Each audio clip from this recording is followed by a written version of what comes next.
Good day, student. This is Mr. Matthew taking on numerical processes 1. And these are the objectives. You should know about indices, then the products of indices and fractions, fractional indices, and then solve an equation involving indices, and lastly, logarithms. Now, these are the laws of indices. When you multiply the same number with different power, you add their powers together. And then for division, you subtract the lower one, the power of the lower one from the upper one. Then any number raised to power 0 that is not 0 itself, it will give us 1. This is what we call negative index, which you have done in all this one, you have done it in junior school. And this is the first example. The solution to the first one, since you have 10 in two places, you add their power for multiplication. So it will be 10 raised to power 5. Now 22, you divide this 22 by 2 first. Then you have n raised to power 7 divided by that of n raised to power 3. So it will be n raised to power 7 minus 3. And then the answer will be 11 n raised to power 4. Of course, 19 raised to power 0 is 1. Now this is negative indices. It will be 1 to remove the minus, 1 over 5 raised to power 2. And that will be 1 over 25. Here, because this one it will be 1 divided by using negative power. So because it is a fraction, it will now become 6. Then you now have 8 times 6, which is 48. We know anything raised to power 0 is 1. So here we have this 1, r raised to power 0. So we now have r over, that's r raised to power 1. This is power 1. So when you use law of division, it will now become 1 over r raised to power 4. This is the solution. You are expected to do this one as assignments through classwork. Now, product of indices. Product, this is what we call product. A raised to power x, then y, which will be a raised to power x, y. So here, it will be x raised to power 2 times 3, which is 2 raised to power 6. Here will be y raised to power 2 times 4, which is y raised to power 8. Similarly, this one will be z raised to power 3 times 5, which will be z raised to power 15. But here, similarly, you have this. You have that one, 9 raised to power d raised to power 6. 9d raised to power 6. Because this one is a negative number raised to an even power, it will give us a negative value. That's why you have minus 64. Then you now apply the power on g, which will be 5 times 3. So this is the answer. And lastly, this is the answer for this. A is raised to power 3 times 4. Then b, the power formally is 1. So it will give us a raised to power 12, b raised to power 4. This is another classwork stroke assignment. Now more examples. These fractional indices. Fractional indices. Anything raised to power half, it needs the square root of that number. So we have the square root of 9, which is 3, which is plus or minus 3.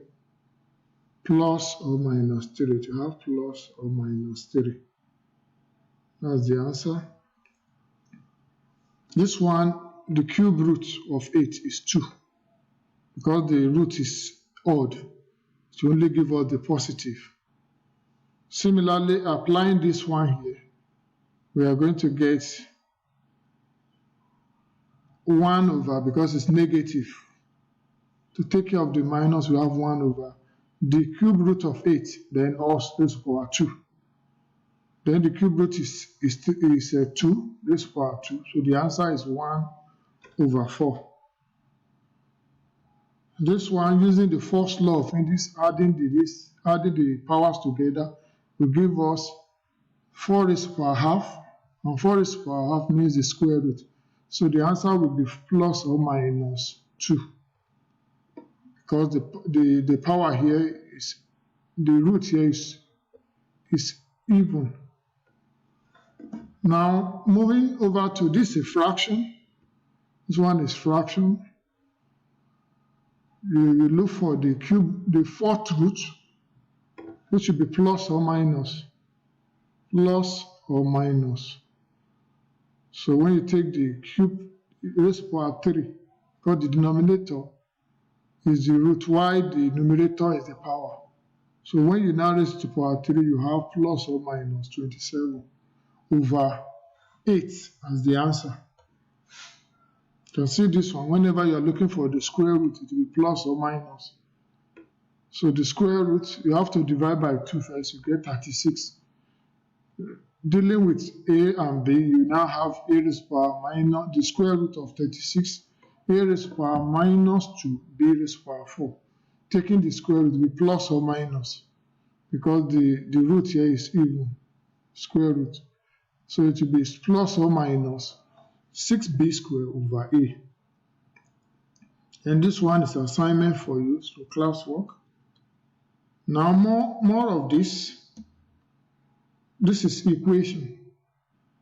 When you look for the square root of a number, giving us 4, therefore the number will be the square of 4, and the answer is 16. Similarly here, this is negative, equals to this. We take the reciprocal of both sides, so it will give us x.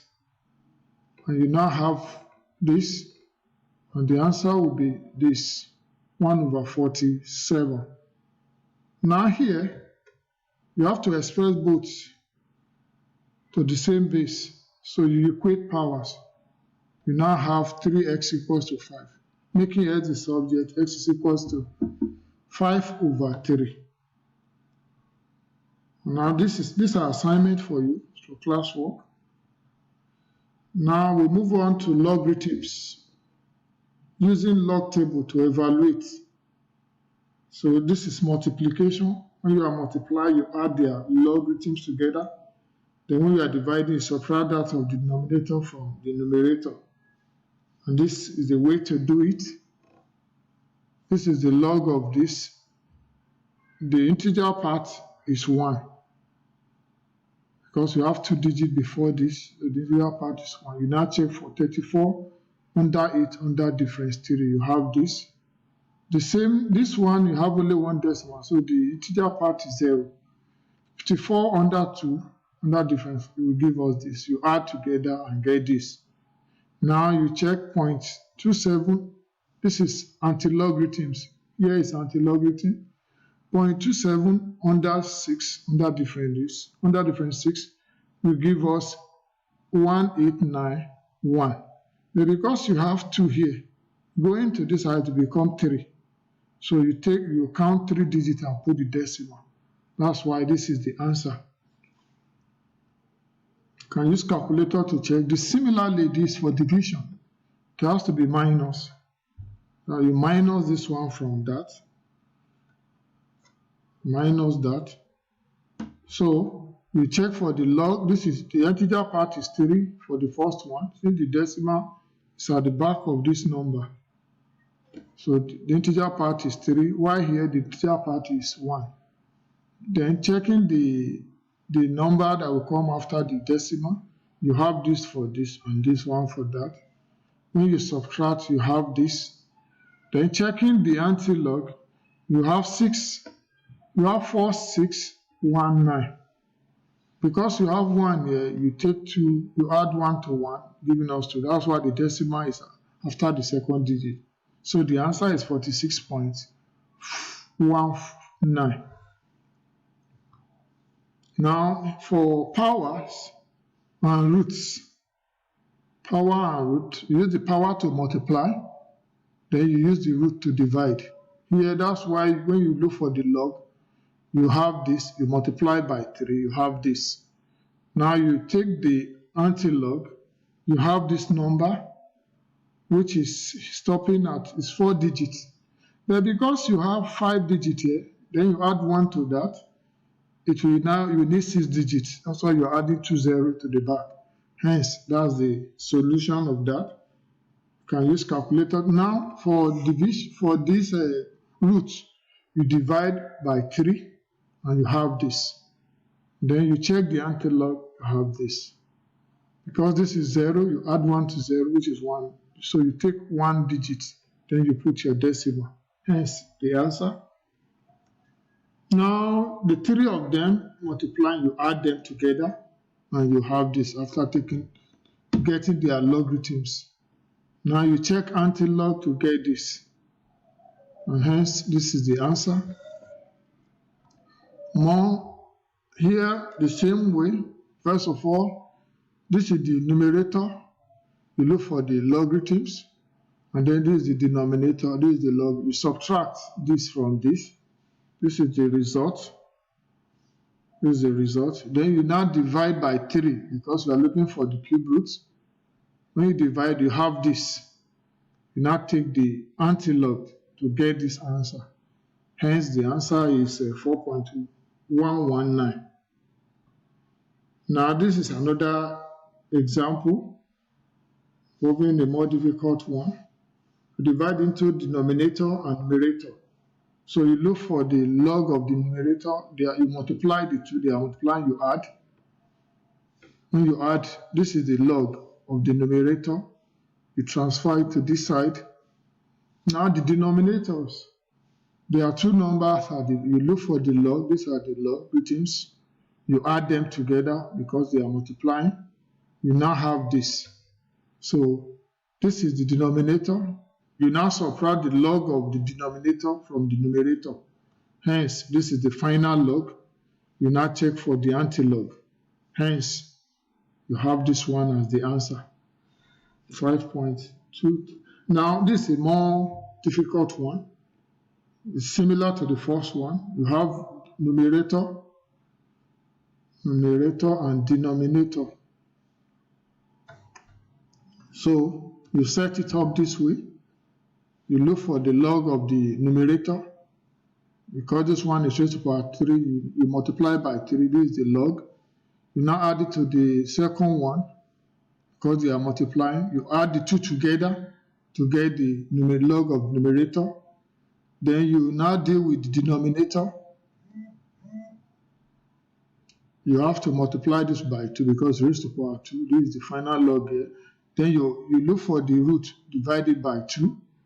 Then when you have this, you add these 2 together to get the final log of the denominator. Transferring it this side, you subtract and have this final log. Then you check the antilogarithm to get the answer. Hence, this is the answer. Now, what problem? You have to calculate the area of a circular disc with diameter. So you have 2 concentric circles. The radius of the outer one, divide the diameter by 2. This is the radius of the outer one, and the radius of the inner one. So this is the washer you are looking for, the area. So it is the difference between the 2 areas you are looking for. Hence, you use this formula. Area of the bigger one minus area of the smaller one. This is the radius of the smaller one. This is the radius of the bigger circle. So the subtraction, we can use difference of 2 squared to arrive here. You can also use table to get the final answer or calculator. Hence, that's the answer.